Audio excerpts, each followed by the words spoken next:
मन की एकाग्रता। इस संसार में जो भी महान कर्म हुए हैं, ये मन की एकाग्रता का ही फल है। आपने कभी देखा होगा, अनेक छोटी बड़ी नदियां बहती हैं, इनके सामने एक बांध बनाया जाता है इन सब का संचय करने के लिए। बांध बन गया तो आवश्यकता के अनुसार या मन के अनुसार इसका उपयोग किया जा सकता है। अब ऐसा ही हमारे मन के साथ भी है। हमारे मन की एकाग्रता आज के समय में अनेक विकारों में, खेलों में, भोगों में बट चुकी है। इसे एकाग्र करना होगा, एक बांध बनाना होगा, कर्म का बांध। आपको करना केवल इतना है कि जो उचित कर्म है वही कीजिए, जो अनुचित कर्म है वो करने से स्वयं को रोकिए। बस यही कार्य आप करते जाइए, मन में एकाग्रता का बांध बन जाएगा। और एक बार ये बन गया तो अब जब चाहे, जहां चाहे, जितना चाहे एकाग्रता का उपयोग कर सकते हैं। और एक बार आप ये सीख गए तो इस संसार को बदलने वाले कार्य आप कर सकते हैं, इस समाज को सुधारने वाले कार्य आप कर सकते हैं।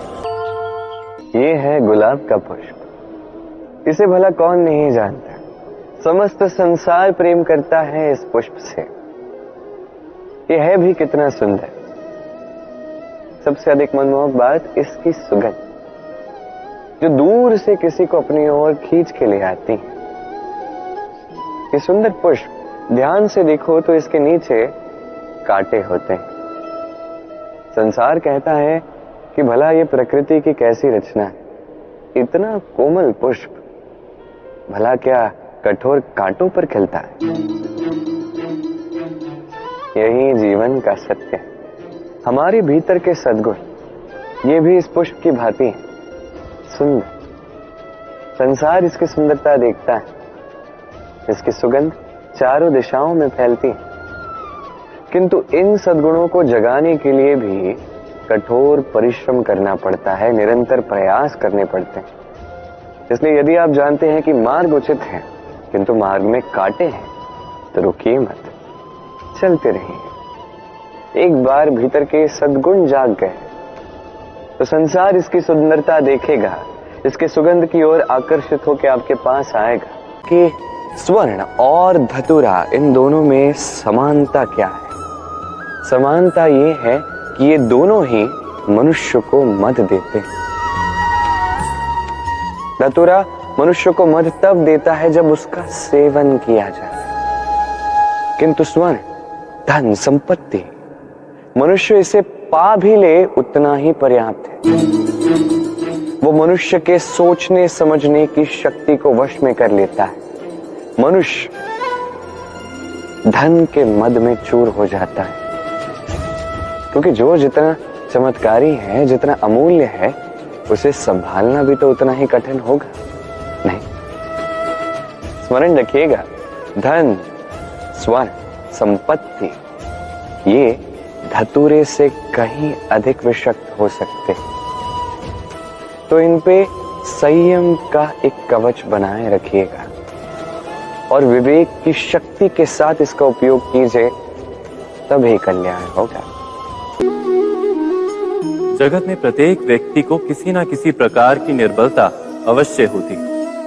जैसे कोई बहुत तेजी से दौड़ नहीं पाता तो कोई अधिक भार नहीं उठा पाता, कोई असाध्य रोग से पीड़ित रहता है तो कोई पढ़े हुए पाठों को स्मरण में नहीं रख पाता। ऐसे अनेकों उदाहरण और भी हैं।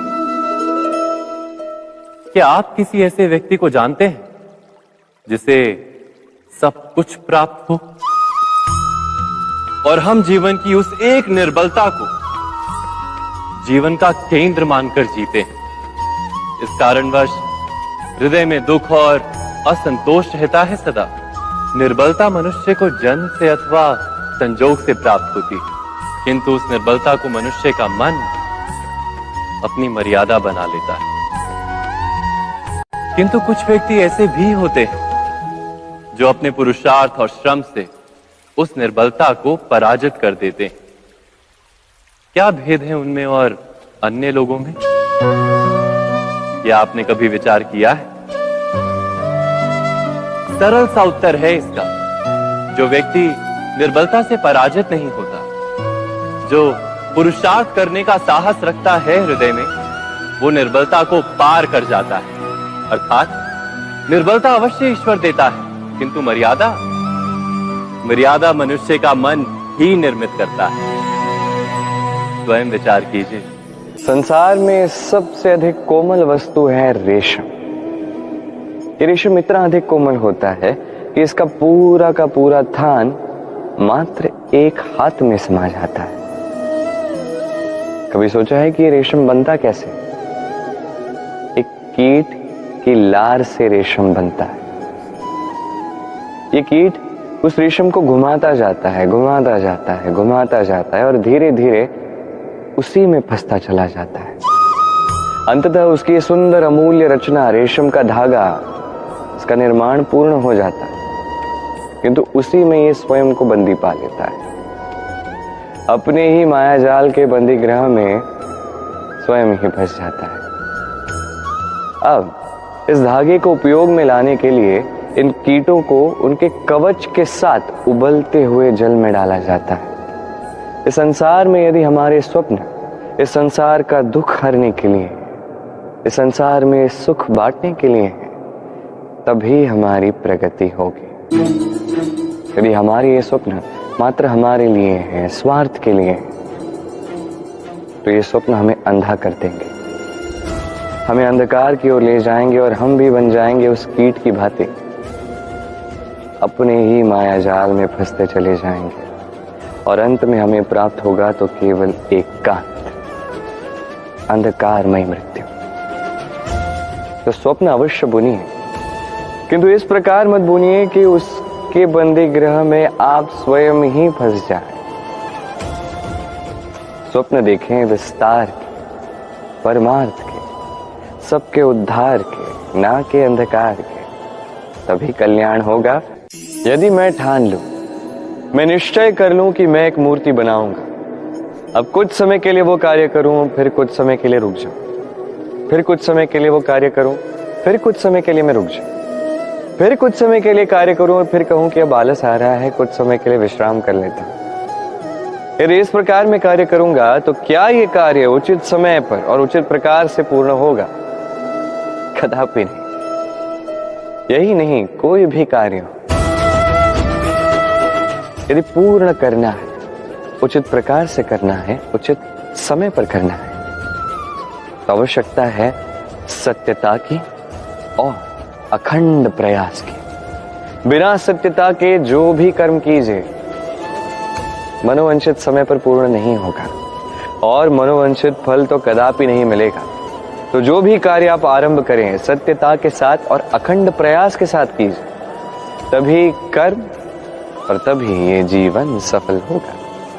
सागर तो आप सभी ने देखा होगा, बाहर से कितना उन्मुक्त और भीतर से कितना शांत। उसकी बलशाली लहरों को देखकर ऐसा लगता है कि मानो वो सब कुछ चूर चूर कर देगी, परंतु उसके गर्भ में ना जाने कितने अनदेखे अनजान जीव पलते हैं। उसके भीतर मोती मुक्ता जन्म लेता है। सागर एक है, परंतु उस सागर को लेकर के हमारी प्रकृति भिन्न भिन्न होती है।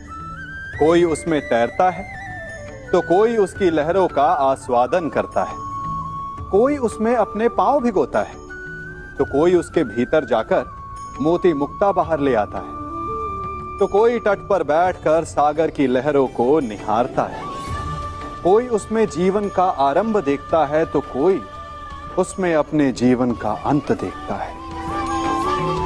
सागर एक है, परंतु हमारी प्रकृति के अनुसार सागर की प्रकृति भी बदल जाती है।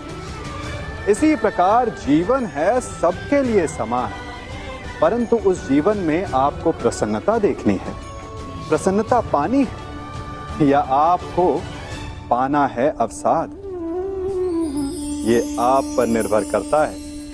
राधे राधे।